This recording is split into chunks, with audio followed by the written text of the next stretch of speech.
Welcome back to the show. We now take you to Marseille, France for sailing action from the 49er and 49er FX World Championships.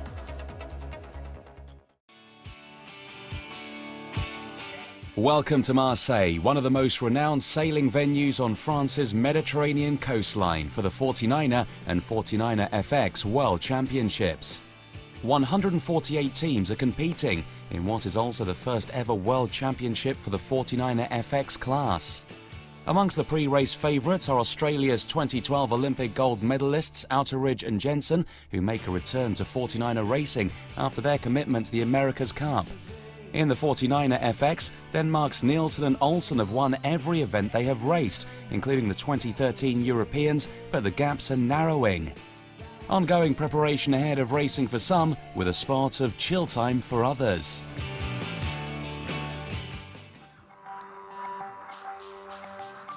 Today's race day 1 was all about finding the speed button in the light conditions, with some impressively consistent back-to-back wins for the top boats in each of the 3 49er groups.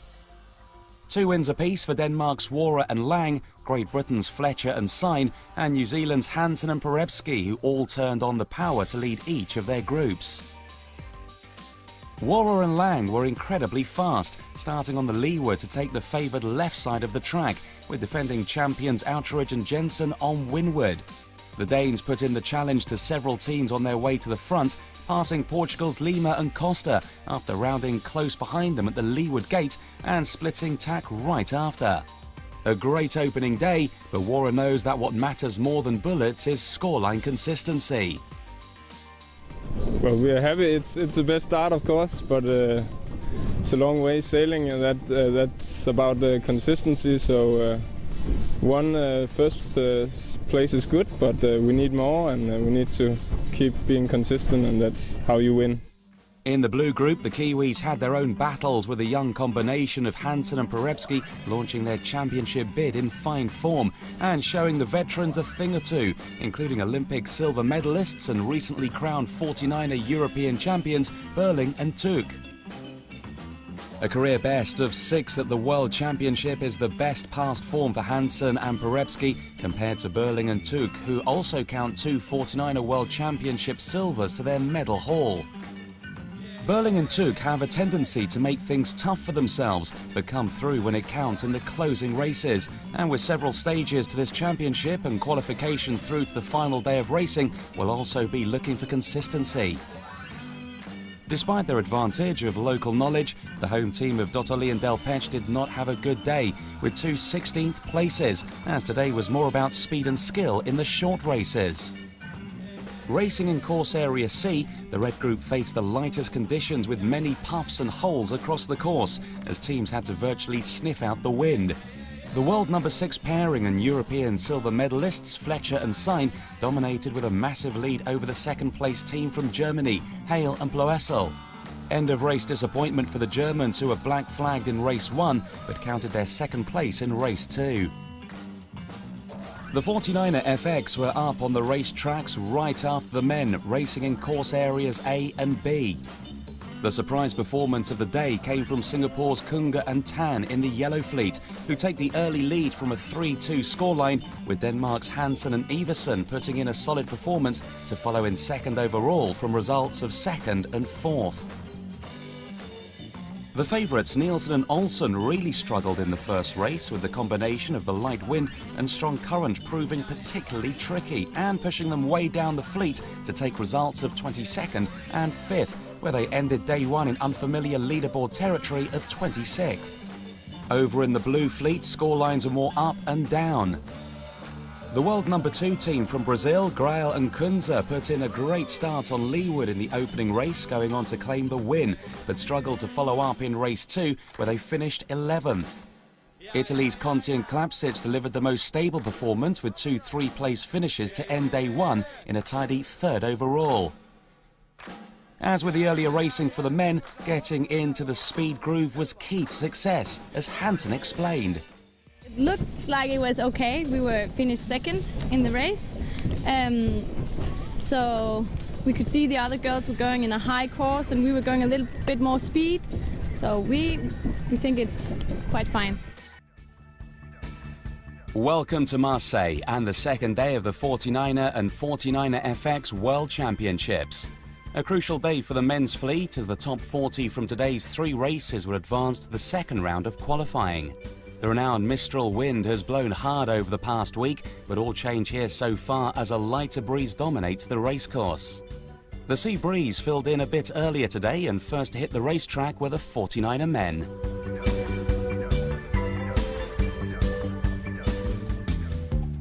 A bit more pressure in the breeze compared to yesterday's opener, but still inconsistent in angle and strength. The left side of the track was the way to go on all racecourse areas, and being amongst the best off the start line was critical today as teams hunted out a clear lane upwind. Easier said than done for yesterday's leading teams, with Fletcher and Sign of Great Britain struggling to make a break, as were reigning Olympic and world champions and kings of the downwind, Utteridge and Jensen, along with the Kiwi combo of Hansen and Pwllheli.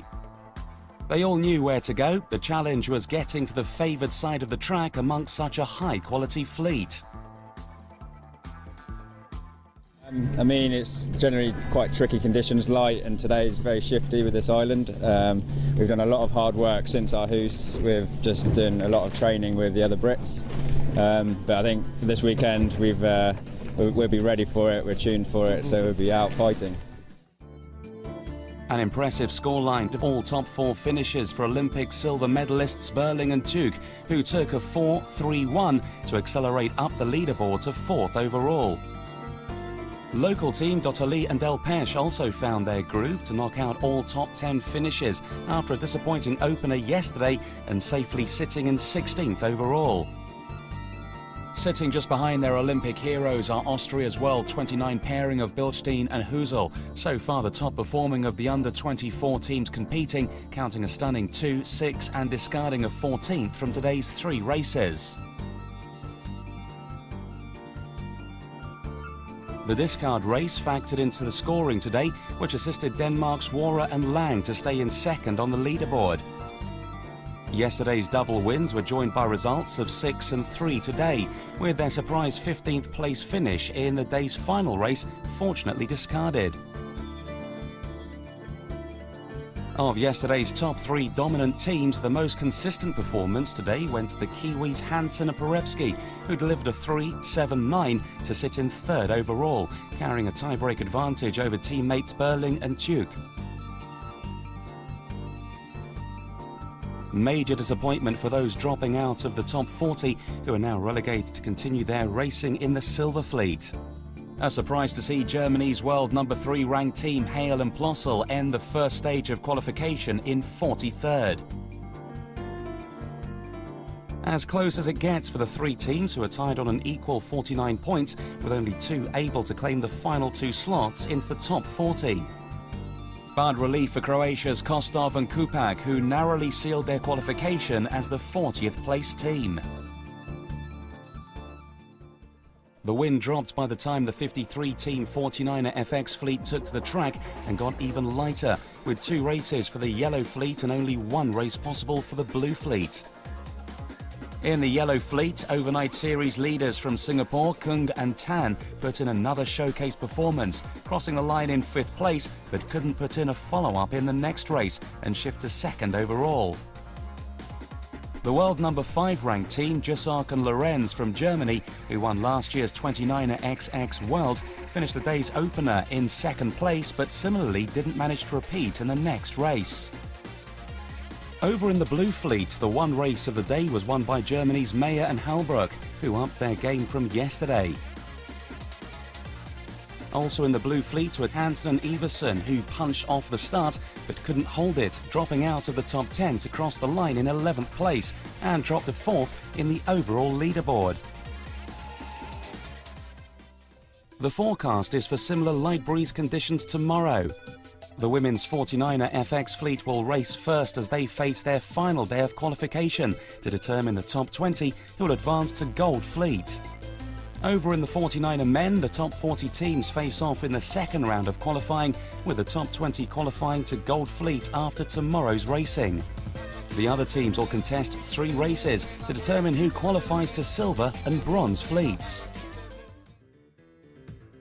Welcome to Day 3 at the 2013 Seiko 49er and 49er FX World Championships in Marseille, France. Racing along with the long-term skiff sailors who hold Olympic and World Championship medals are many new faces, particularly in the 49er FX, which has attracted the next generation of women sailors, some stepping up from the youth classes as they aspire to future Olympic campaigns and also from other Olympic classes. So far, this World Championship has proven to be one of the most challenging and demanding ever held, as the teams have to stay 100% focused in the light and tricky conditions. First up on the racetrack were the girls in the 49er FX as they aim to complete 5 races to validate the qualifying series. They managed better than that and wrapped up today with 6 races under their belts. Up and down scorelines for some, and all change at the top of the leaderboard, with France's Steyert and Bossard counting a 3rd and 2 first places to charge up to 1st overall. But it is very close, and France's world number 51 ranked pair only carry a tiebreak advantage over Germany's Jusuk and Lorenz in 2nd, both carrying 21 points each. Holland's Beckering and Blom moved up to 3rd from their 6-2 scoreline with just a 1-point advantage over Italy's Conti and Klapšić. After leading the fleet in Day 1, Singapore's Kung and Tan punched a bit too quickly off the start line in their first race of the day, having to restart and battle back through the fleet. Not the easiest of tasks, as the pair finished in 23rd. Redemption in race 6 with a very tidy win to end the qualifying series in 5th overall. So far this year, Denmark's Hansen and Iversen have been overshadowed by the impressive performance of their teammates, Nielsen and Olsen, and it was almost set to be a similar situation here as double-digit results today spiraled them down the leaderboard. But the pair managed to scrape through to Goldfleet with a 1-point bonus. Now they can focus on racing the best of the best as the 49er FX Goldfleet moves on to the semi-finals and takes a step closer to the medal race showdown. Looking ahead, the weather is set to change from the light and shifty light breeze to some stiffer wind, which is certainly what the world number 1 pair of Maloney and Meach are hoping for. When we were training here before the regatta, it was a lot windier than this, so I think we're looking forward to the weekend with a little bit more breeze, able to stretch our legs, I guess, and yeah, I think the conditions will be good. It's a little bit tough, really light, but I think we're just trying to get consistent finishes and just trying to piece together a nice race. So I think we can handle it. We just need to get everything together. The 49er men fleet had to be patient and calm with their nerves as they waited on the land for the girls' fleets to finish. Eventually, late in the afternoon, the top 40 men's teams racing in 2 fleets got onto the track. But the wind continued to drop, forcing the race committee to abandon race 6. So that is now it in the men, with the top 20 leaderboard based on yesterday's results now advancing to the semi-final stage, with the top 20 men and women facing 4 intense races of 20 minutes each.